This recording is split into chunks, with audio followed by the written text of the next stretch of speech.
पाकिस्तान की civil aviation की तारीख का एक बहुत बड़ा सानहा होते होते बच गया और इस मर्तबा भी माजी को याद रखा गया और उसी को दोहराया गया। और जिस तरह पहले आवाम तक तमाम मालूमात दुरुस्त तरीके से नहीं पहुंचती, अब भी वैसा ही कुछ देखने को मिल रहा है। कराची से लाहौर आने वाली एक परवाज़ फ्लाई जना की यह परवाज़ थी, तो इसने एमरजेंसी लैंडिंग की। पायलट ने मेडे कॉल दी। जो अमला था वो भी बड़ा घबराया हुआ था। जहाज़ बहिफाजत लैंड तो कर जाता है, लेकिन इसके बाद बताया गया है कि कोई वजह नहीं पता चल सकी और कोई ख़राबी।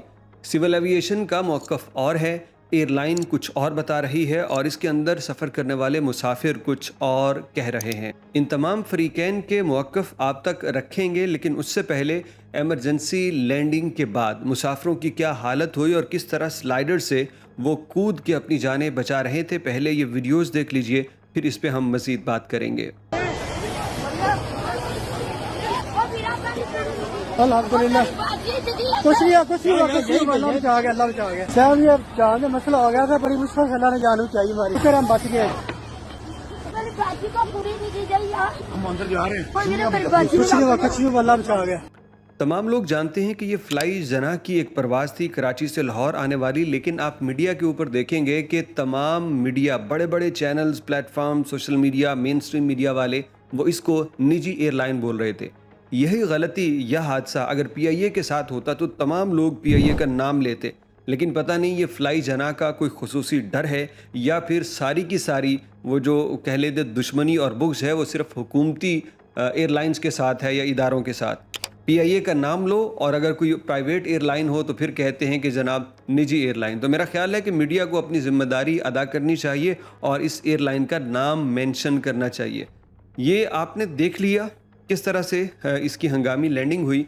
तो तफसीलात कुछ इस तरह से हैं कि कल 7:15 पे ये परवाज़ जब लाहौर एयरपोर्ट के करीब थी तो इसने कंट्रोल टावर से रब्ता किया और बताया कि हमारे जो लगेज कंपार्टमेंट है उसके अंदर धुआं भर रहा है।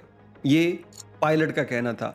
तो पायलट ने जब देखा कि धुआं ज़्यादा हो रहा है तो उसने फिर मेडे कॉल दी, एमरजेंसी की वार्निंग दी। ज़मीन के ऊपर फायर ब्रिगेड का अमला और तमाम इदारे मुतहर्रिक हो चुके थे। कंट्रोल टावर ने इस तैयारे को आम रनवे और जहाज़ों से दूर लैंड करवाया कि अगर लैंडिंग के दौरान कोई धमाका होता है तो दूसरे जहाज़ और रनवे का जो सिस्टम है वो महफूज रहे। ये तैयारा बहिफाजत लैंड कर जाता है अपनी कॉल से महज 8 मिनट बाद। 7:15 पे इसने मेडे कॉल दी और 7:23 पे ये लैंड कर गया और इंतहाई बर्क रफ्तारी से 7:57 पे फायर ब्रिगेडियर ने इसको क्लियर भी कर दिया। अब ये भी बड़ा हैरानकुन है कि 30 मिनट के अंदर जहाज़ की पूरी इंस्पेक्शन किस तरह से हो जाती है, क्योंकि 10-15 मिनट तो मुसाफिरों को वहाँ से ले जाने में लग गए होंगे। खैर, ये देश पाकिस्तान है, यहाँ पे कुछ भी हो सकता है। तो ये था पायलट की तरफ से वर्जन कि उसने कहा कि जहाज़ के लगेज रूम के अंदर धुआं उठा, उसकी वजह से उसने मेडे कॉल दी। फायर ब्रिगेड ने आधे घंटे में उसको क्लियर कर दिया, लेकिन इसके बाद सिविल एविएशन अथॉरिटी कहती है कि हमने इसकी मुकम्मल तहकीक कर ली और हमें कोई भी सुराग नहीं मिला, हमें कुछ भी पता नहीं चला कि इसके अंदर कोई आग लगी थी या इसके अंदर कोई धुआं उठा था। उन्होंने अपने तौर पे वक्ती तौर पे इसको क्लियर कर दिया और मज़ीद इंक्वायरी के लिए कमेटियां तश्कील देने की बयान, यानी वो फ़ाइल को दाखिल दफ्तर करने की जो बात होती है वो कर दी गई। लेकिन इसके बाद जो मुसाफिर सफ़र कर रहे थे उन्होंने ख़ुद बताया कि हमने 3 नंबर सीट से जहाज़ के कैबिन के अंदर जहां मुसाफिर बैठे हैं वहां पे धुआं आते खुद देखा। एक तरफ कहा जा रहा है कि सिर्फ अलार्म बजे थे, यानी जो एयरलाइन है उसका बयान हम बाद में आपको दिखाते हैं। जो मुसाफिर थे उन्होंने कहा कि हमने खुद देखा है कि धुआं अंदर आ रहा था और जहाज़ का अमला भी बड़ा खौफजदा था कि पता नहीं क्या होने वाला है। फिर वो मुसाफिर नीचे उतरे, अल्हम्दुलिल्लाह करते रहे कि अल्लाह ने जान बचा ली। लेकिन फ्लाई जना का जो ट्विटर अकाउंट है वहाँ पे उन्होंने बताया, तो उन्होंने सिर्फ इसको अलार्म से तशबीह दी कि अलार्म बजे थे और अलार्म बाद में चेक किए गए, देखा गया तो कोई धुआं वगैरह नहीं था। मतलब उन्होंने एक तरह से ये साबित किया है कि कोई बड़ा सानहा नहीं हुआ, कोई इसमें ख़राबी नहीं आई। तो ये मुख्तलिफ वर्जन थे।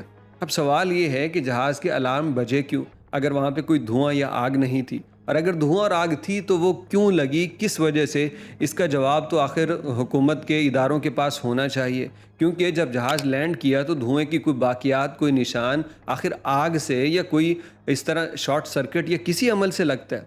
लेकिन यहाँ पे फिर वही बात है कि एयरलाइन का एक हादसा तो हो गया, लेकिन उसको कवर करने की कोशिश की जा रही है। कुछ भी नहीं होता, आप आवाम को हकीकत बतलाएं तो एयरलाइन फिर भी अपना काम करती रहेगी। लेकिन कहते हैं कि जिनके पीछे ताकत और ज़ोर हो, जिसकी कमर के पीछे या जिनके बैक साइड के ऊपर ताकतवर लोग हों, तो फिर उनका कुछ भी नहीं हो सकता। मेरा मसला सिर्फ इस एक एयरलाइन से नहीं है, बल्कि PIA का वो तैयारा जो कराची में लैंड कर गया था, लैंडिंग गियर डाउन किए बगैर, उसकी इंक्वायरी भी कभी दुरुस्त तरीके से सामने ना आ सकी। यूट्यूबर ही अपने अपने वो कयासा रैयाँ कर रहे हैं। इसके बाद जो मार्गला हिल्स के अंदर एयर ब्लू का तैयारा गिर के तबाह हो गया था, उसकी भी आज तक कोई सामने ना। भोजा एयरलाइन का तैयारा कराची से इस्लामाबाद आया था, वो भी गिर गया, आज तक उसका भी कुछ पता ना चल सका। जुनैद जमशेद का तैयारा वो गिर गया, कुछ मालूमात सामने ना आ सकी।